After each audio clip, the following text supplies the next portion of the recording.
한번 따라해 보겠습니다. 하나님 나라의 백성은 성장해야 합니다.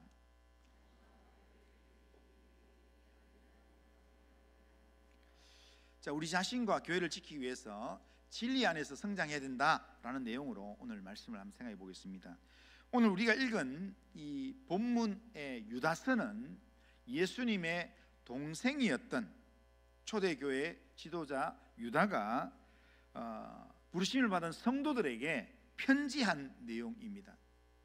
한 장의 글이지만 편지글인데요, 우리가 누군가에게 편지를 할 때는 다 편지를 하는 목적이 있습니다. 유다가 이 편지를 쓰는 목적이 있었습니다. 유다가 편지를 쓰고 싶었지만 특별한 목적이 있어서 이 편지를 쓴다라고 말합니다. 자, 유다서 1장 3절, 자, 한번 읽어보겠습니다. 자, 시작. 사랑하는 자들아, 우리가 일반으로 받은 구원에 관하여 내가 너희에게 편지하려는 생각이 간절하던 차에 성도에게 단번에 주신 믿음의 도를 위하여 힘써 싸우라는 편지로 너희를 권하여야 할 필요를 느꼈노니. 아멘. 그래서 성도가 힘써 싸우라는 권면을 해야 될 필요를 느껴서 그래서 편지를 쓴다라고 합니다. 지금 뭔가 싸워야 될, 성도가 싸워야 될 그런 일들이 지금 있다는 겁니다. 그러면 성도가 삶에서 싸워야 될 일이 뭐겠습니까? 그걸 4절에서 이야기합니다. 4절, 1장 4절 같이 한번 읽어보겠습니다. 시작. 이는 가만히 들어온 사람 몇이 있음이라. 그들은 예적부터 이 판결을 받기로 미리 기록된 자니 경건하지 아니하여 우리 하나님의 은혜를 도리어 방탕한 것으로 바꾸고 홀로 하나이신 주제 곧 우리 주 예수 그리스도를 부인하는 자니라. 아멘. 성도가 교회 생활하면서 힘써 싸워야 될 내용이 뭐냐면 교회 안에 가만히 들어온 사람들의 이 가르침이라는 겁니다. 그러니까 다시 말하면 교회 안에 가만히 들어왔다는 건 뭐겠습니까? 몰래 들어왔다는 겁니다. 몰래 들어와서 그러면서 이 복음의 왜곡된 내용들을 가르치는 그런 거짓 교사들이 그 당시에 있었습니다. 오늘날에도 교회 안에 몰래 들어와서 성도들을 미혹하는 이단들이 있습니다. 그러나 꼭 뭔가 우리가 드러난 이단이 아니다 할지라도 오늘 교회 안에는 교회 안에 몰래 들어와서 교회 안에서 복음에 대한 이야기를 흩트리면서 그러면서 좀 인간적인 내용들을 퍼뜨리는 그런 사람들이 있습니다. 이런 사람들이 교회 안에 들어와서 교묘하게 이 복음의 이야기를 같이 나누면서 거짓 복음을 자꾸 퍼뜨립니다. 그래서 하나님의 은혜를 은혜되지 못하게끔 하나님의 은혜를 방탕한 것으로 바꾸는 삶을 살게 합니다. 그래서 결국 그대로 계속 가다 보면 결국 예수 그리스도를 부인한 자가 되도록 만든다는 겁니다. 결국 예수를 통해서 우리가 구원받는 게 아니라 예수님만 믿어야 구원받는 게 아니라 예수님 말고도 우리가 구원받을 수 있다. 그리고 어떤 경우에는 꼭 우리가 천국 가야 되나, 이 땅에서 좀 가족끼리 잘 살고 이 땅에서 좀 편하게 살면 되지 뭐 천국이 대수냐, 이런 내용으로 나가게 된다는 거예요. 그렇게 나가다 보면 그냥 종교 생활 하다가 결국에는 조금만 어려우면 교회를 떠나는 하나님 없는 사람으로 살게 된다는 겁니다. 이런 이 가르침을 우리에게 주는 사람이 우리 가까이에 교묘하게 들어와서 가만히 들어와서 내하고 같이 신앙생활 하는 것 같지만 한마디 툭툭 던지는 게 나로 하여금 거기에 미혹되도록 한다는 겁니다. 그런데 이런 교사들의 활동에 대해서 예수님뿐 아니라 사도들이 미리 수차례 경고를 했었습니다. 오늘 보면 17절에 보면 사랑하는 자들아 너희는 우리 주 예수 그리스도의 사도들이 미리 한 말을 기억해라 라고 합니다. 그러니까 예수 그리스도의 사도들이 미리 한 말을 기억하라, 이 말은 예수님의 가르침을 받았던 사도들이 바울이 디모데전서에서, 또한 베드로가 베드로후서에서, 그리고 또한 요한 1서에서 또한 요한 3서에서 그런 예수님의 가르침을 받았던 그 내용으로 그렇게 거짓 선지자들이 등장할 거다, 조심해라 라는 경고의 말을 했다는 겁니다. 18절은 거짓 교사들에 대해서 사도들이 미리 했던 경고를, 여러 번 나왔던 경고를 딱 한마디로 이렇게 정리한 내용입니다. 그게 뭐냐면 마지막 때에 자기의 경건하지 않은 정욕대로 조롱하는 자들이 있게 된다. 마지막 때에 지금 이런 사람들이 있게 된다라는 것이 지금 바울도 이야기하고 또한 베드로도 이야기하고 요한도 이야기했다는 겁니다. 마지막 때의 특징 중에 하나가 뭐냐면, 마지막 때 여러 현상들이 있지만 그 특징 중에 하나가 뭐냐면 거짓 교사들이 등장해서 우리의 믿음을 미혹한다라는 겁니다.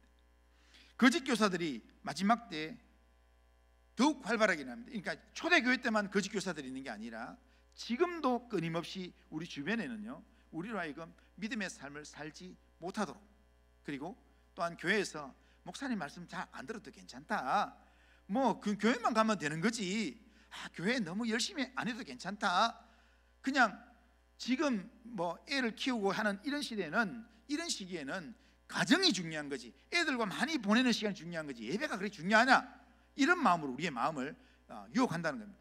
그런 유혹거리가 우리의 마음 가운데 던져지면 그런가? 라는 생각을 가지면서 조금씩 마음이 무뎌지면서, 그러면서 봉사하는 마음도, 하나님 앞에 예배드리는 마음도, 그러면서 조금 하나님의 은혜를 방탕한 것으로 자꾸 바꾸는 그런 삶을 살게 된다. 그래서 우리의 이 인스타그램이나 우리의 이 블로그에 같이 보면 그 뭡니까, 토요일 날입니까? 토요일 날 그 스티브 모리슨 장로님이 이야기하면서 세 번째 가장 좋은 선택이라는 것처럼, 그 아들아, 나에게 내 선택 중에 제일 최선의 선택은 1번 선택은 내가 하나님을 내가 믿었다는 것이고, 그리고 두 번째는 내 아내를 내가 만났다는 것이고, 세 번째는 너를 내 아들로 맞이한 것이다. 근데 우리 인생에서 제일 중요한 선택이 뭐냐면 하나님을 선택하는 겁니다.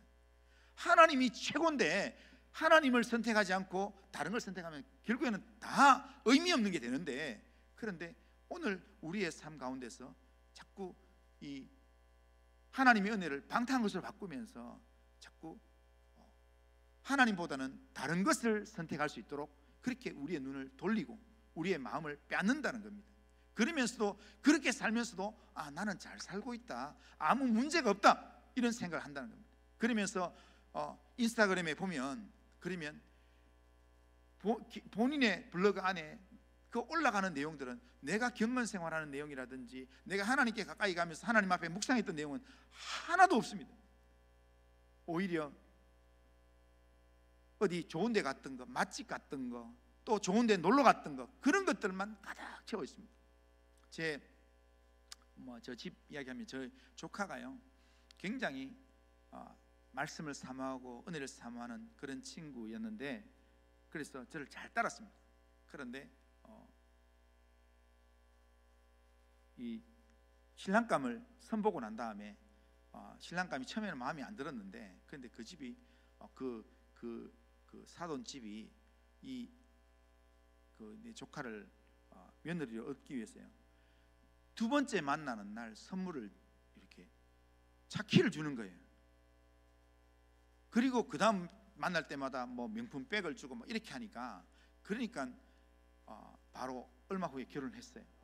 그리고 난 다음에 이 아이 이렇게 내가 인스타그램에 들어가 보니까요, 결혼하기 전까지는 말씀 묵상했던 거, 정말 이렇게 은혜 받았던 내용을 나누는 거, 이런 게 모든 내용으로 들어와 있었는데, 그 다음부터 결혼하고 한 몇 년 동안은요, 이렇게 명품 받았던 거, 또 어디 놀러 갔던 거, 이런 걸로만 가득 채워지면서, 그러면서 저하고 이렇게 대화를 잘 안 하려 그래요.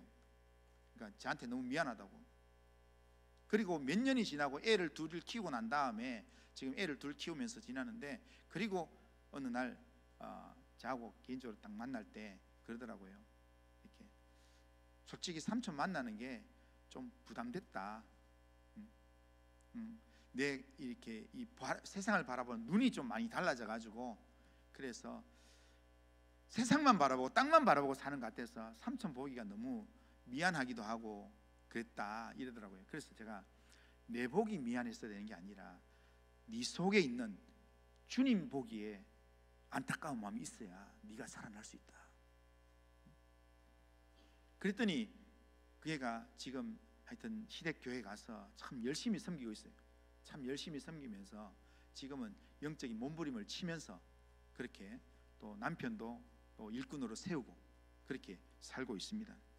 그런데요, 마지막 때가 되면 이 거짓 교사들이 등장합니다. 등장해서 우리의 이 믿음을 자꾸 이렇게 방탕한 것으로 바꾸어서 우리를 하여금 세상에 집중하도록 그렇게 만든다는 겁니다. 그렇기 때문에 우리는 이 거짓 교사들의 가르침에 맞서서 싸우는 믿음의 삶을 우리가 살아야 됩니다. 싸우는 삶을 안 살면요, 안 싸우면 뭐 그냥 세상 그대로 있고 나는 내대로 살고 할 것 같지만 아닙니다. 안 싸우면 세상과 친하게 되어 있습니다.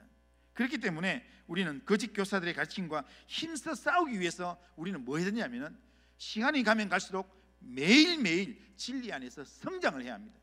우리가 매일 자라지 않으면 우리는 도태되게 되어 있습니다.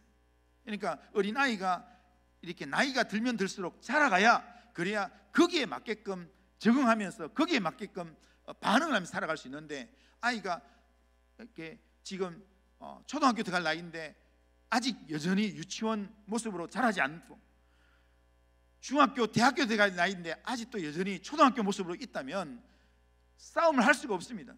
잡아먹히는 겁니다. 끌려다니는 겁니다. 신앙도 똑같습니다. 우리가 진리 안에서 자라지 않으면 우리는 영적인 싸움을 절대로 싸울 수 없습니다. 이겨낼 수가 없습니다. 우리 속에 가만히 다가온 영적인 세력이 우리를 절대로 그냥 두지 않는다는 겁니다. 오늘 우리의 싸움은 혈과 육에 대한 싸움이 아닙니다. 보이지 않는 영의 악한 세력과의 싸움이기 때문에 우리가 영적으로 무장하지 않으면 절대로 이기지 못합니다. 우리 가까이에 가만히 다가와서 우리를 미혹하는 그런 유혹거리 앞에서 우리가 조금만 느슨하게 살면 사단은 우리를 삼키려고 애를 쓴다는 겁니다. 그렇기 때문에 우리는 진리 안에서 성장하는 믿음의 삶을 살아야 된다는 겁니다. 그래서 오늘 본문을 통해서 우리가 진리 안에서 성장하는 믿음의 삶을 어떻게 살아야 되는가 몇 가지를 보면, 첫째는 우리가 진리 안에서 성장하는 믿음의 삶을 살기 위해서는 거룩한 믿음 위에 우리가 자신을 세우는 삶을 살아야 됩니다. 오늘 본문 20절을 보면 이렇게 말합니다. 사랑하는 자들아, 너희는 너희의 지극히 거룩한 믿음 위에 자신을 세우며, 이렇게 말합니다. 여기서 거룩한 믿음이라는 것은 뭐냐면 진리의 복음을 믿는 믿음을 거룩한 믿음이라 합니다. 이 믿음은 우리를 단번에 구원하시는 그런 믿음으로 하나님의 아들 예수 그리스도를 믿는 믿음입니다. 하나님의 아들 예수 그리스도가 우리의 구원자라는 것을 믿고 예수님 안에서 우리가 생명을 얻는 것, 이것을 믿고 예수님을 의지하는 것, 이게 우리를 살리는 거룩한 믿음이라는 겁니다. 이 믿음 위에 우리 자신을 날마다 세워야 합니다. 여기에 자신을 세운다라고 세우라 했는데, 세운다는 말은 여기에 집을 짓는다라는 말입니다. 집을 짓는다라는 이 세운다는 이 말이 현재 분사 형태로 되어 있습니다. 현재 분사형 명령어로 되어 있습니다. 그렇기 때문에 이 단어는 한 번 세우는 걸로 끝나지 않습니다. 집을 세우는데 한 번 그냥 세우는 그런 수고 한 번 한다고 그냥 끝나는 게 아니라 집이 완성될 때까지 끊임없이 이렇게 벽돌을 갖다 놓고, 그리고 때로는 기둥을 세우고, 그리고 벽을 치고, 그렇게 끊임없이 세워서 완성될 때까지 끊임없이 해야 되는 겁니다. 우리가 지금 이 예수 그리스도를 믿는 그 믿음 안에서 나 자신을 세우는 것은 내가 한번 과거에 내가 옛날에 내가 내 믿음 안에 나를 세웠다라고 그것으로 충분하지 않습니다. 우리는 날마다 나를 구원하시는 예수 그리스도 앞에 나를 세우는 삶을 살아야 합니다. 날마다 예수를 믿는 믿음 안에서 나를 세워서 정말 믿음이 아니면 내가 살 수가 없습니다.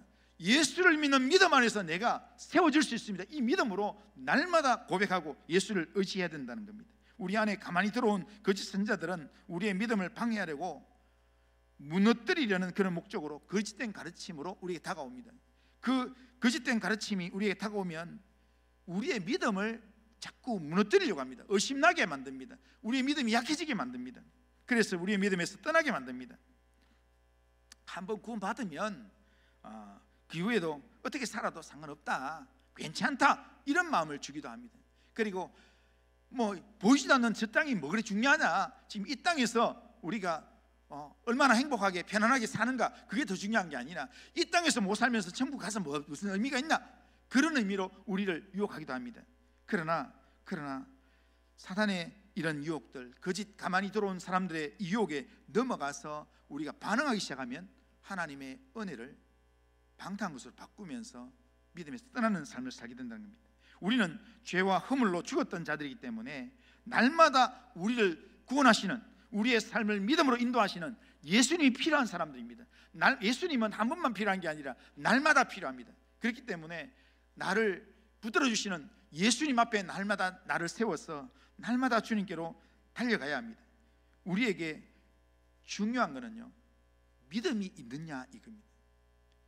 그러니까 믿음 위에 내가 서 있느냐, 이게 중요한 겁니다. 그래서 고린도후서 10장 5절 한번 읽어보겠습니다. 고린도후서 5장 10장 5절 같이 한번 읽어보겠습니다. 시작. 너희는 믿음 안에 있는가? 너희 자신을 시험하고 너희 자신을 확증하라. 예수 그리스도께서 너희 안에 계신 줄을 너희가 스스로 알지 못하느냐? 그렇지 않으면 너희가 버림받은 자니라. 여기에 이 제일 첫 번째, 이 바울이 아주 중요하게 말을 탁 터뜨립니다.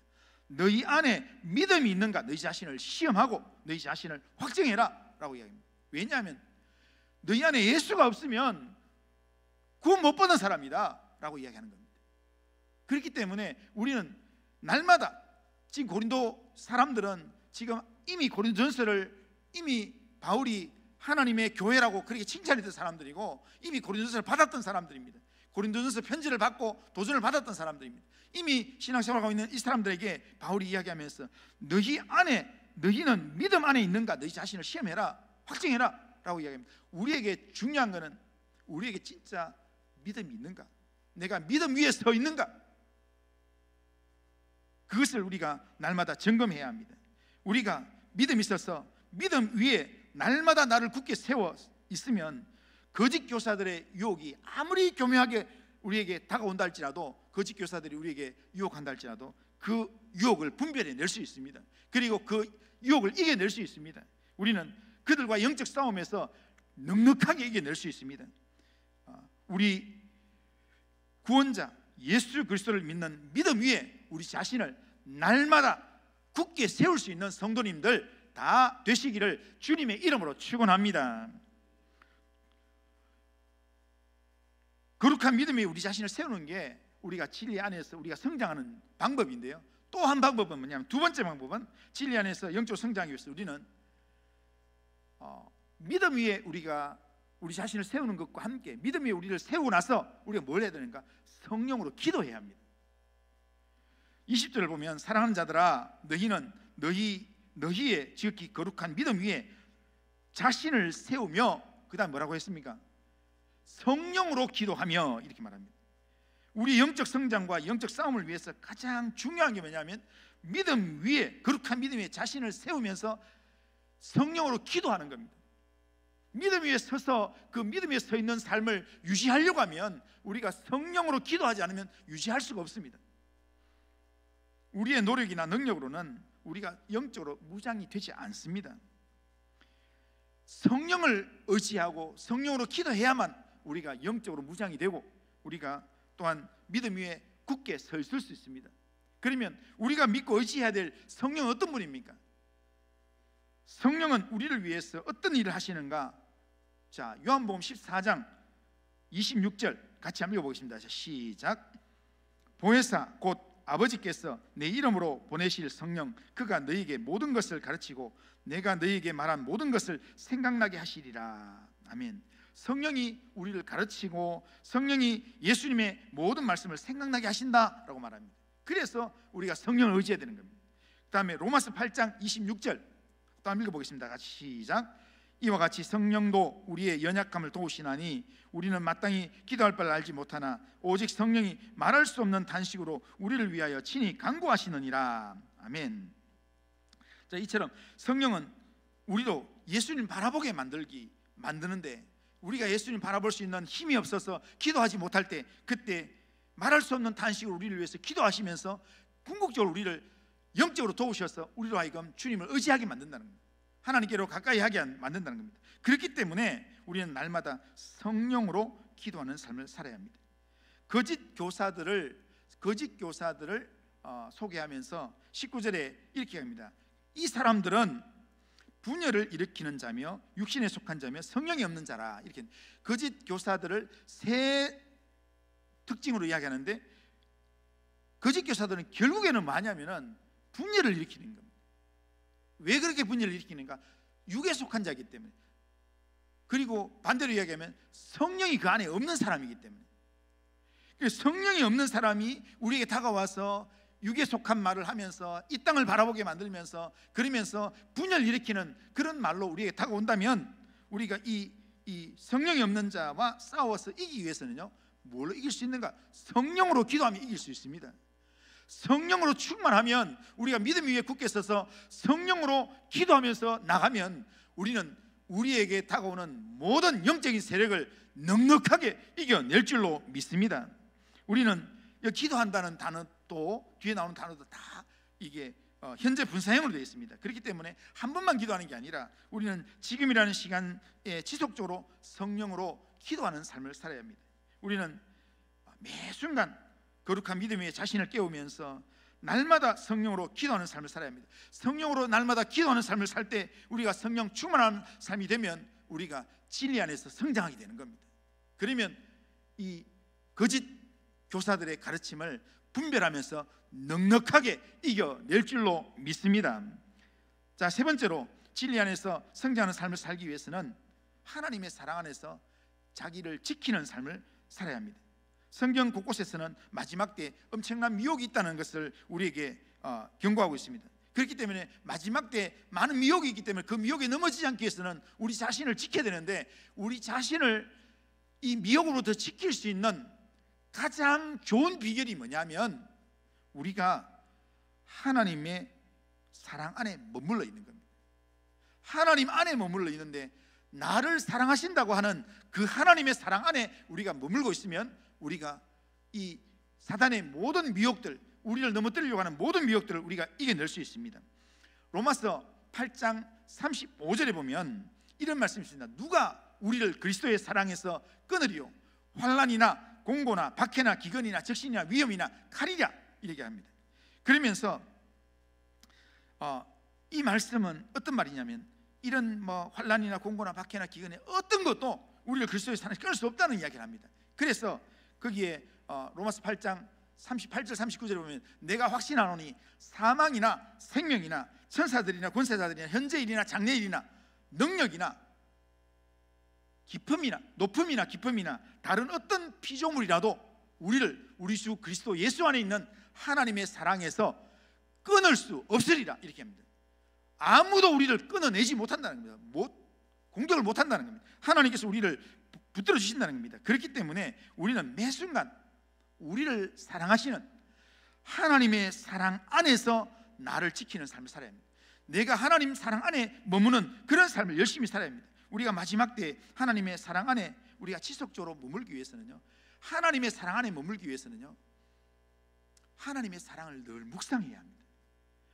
우리가 결혼 생활하면서요, 결혼 생활하면서 이렇게 금방 결혼하기 직전에는 서로 사랑해, 당신 좋아해, 그러면서 말하면 귀를 기울이고 듣고 하지만, 그런데 익숙해지면서 익숙한데 늘 보던 사람인데 하면서 그냥 지내면 되지 하면서 익숙해지면요, 그러면 사랑의 마음이 없어집니다. 그냥 사랑해서 사는 게 아니라 그냥 사는 겁니다. 그러다가 나중에 힘들면 엉뚱한 생각을 하고. 그런데요, 이 마음을 매일매일 확인하면서, 매일 내가 당신을 사랑합니다, 당신은 밖에 없습니다, 이렇게 고백하는 그 마음을 매일매일 확인하면요, 그 매일매일 확인하는 마음이 점점 자라게 되어 있습니다. 그래서 지난번 우리 그 결혼식에 갔을 때요, 그 주례 목사님이 저는 참 마음에 들더라고요. 서약을 다 했는데 서약만 하고 끝나는 게 아니라 서약하고 난 다음에 두 사람이 서약했는 걸 각자가 자기 말로 한번 이야기하라고. 그래서 나는 거기 서약자가 물었던 내용을 그대로만 한 줄 알았더니 거기에 이렇게 밑에 한마디 더 써놨더라고요. 그러니까 나 누구는 누구를 내 남편으로 맞아서, 내 아내로 맞아서 이렇게 행복한 가정을 이루는 일에 최선을 다하겠습니다. 그래서 그것을 위해서 아래의 3가지를 지키겠습니다 하면서 매일 하루 3장 성경을 읽겠습니다. 그리고는 서로 존대하는 말을 하겠습니다.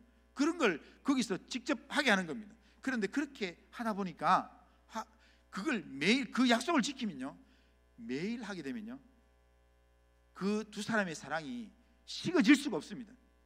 오늘 하나님과의 우리의 사랑이, 우리가 정말 지속적으로 하나님 사랑 안에 내가 내 자신을 지키면서 하나님 사랑 안에 머물기 원한다면 우리가 하나님의 사랑을 매일매일 매 순간 묵상해야 합니다.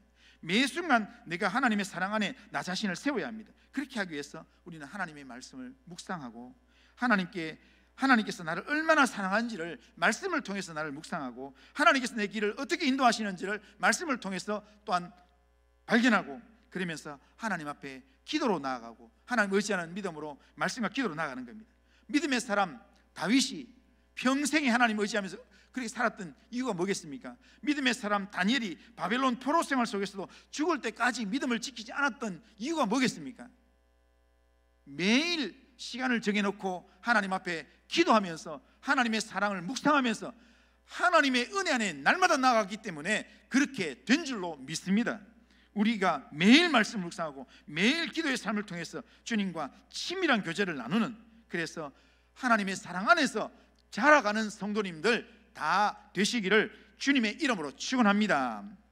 자, 마지막으로 하나만 더 하면요, 우리는 끝까지 예수 그리스도의 긍휼을 기다리는 삶을 살아야 합니다.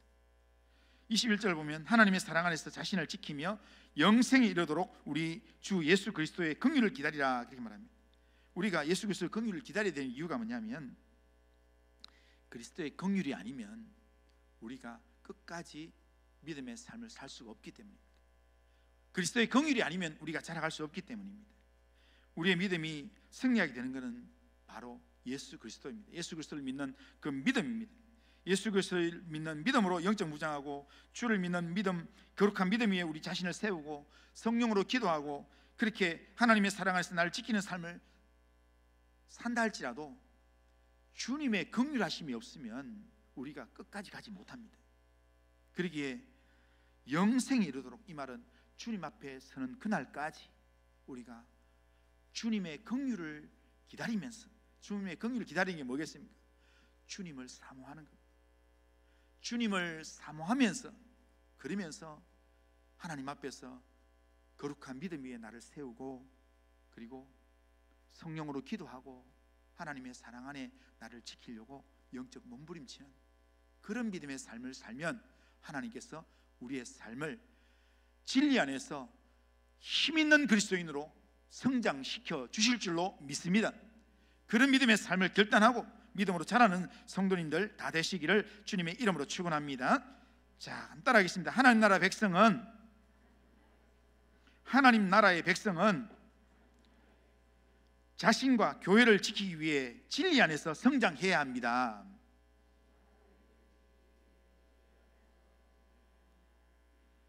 자, 자신과 교회를 지키기 위해서 진리 안에서 날마다 자라가는 성도님들 다 되시기를 주님의 이름으로 축원합니다. 자, 우리 결심문 우리 같이 한번 읽겠습니다. 결심문, 자, 같이 읽습니다. 시작.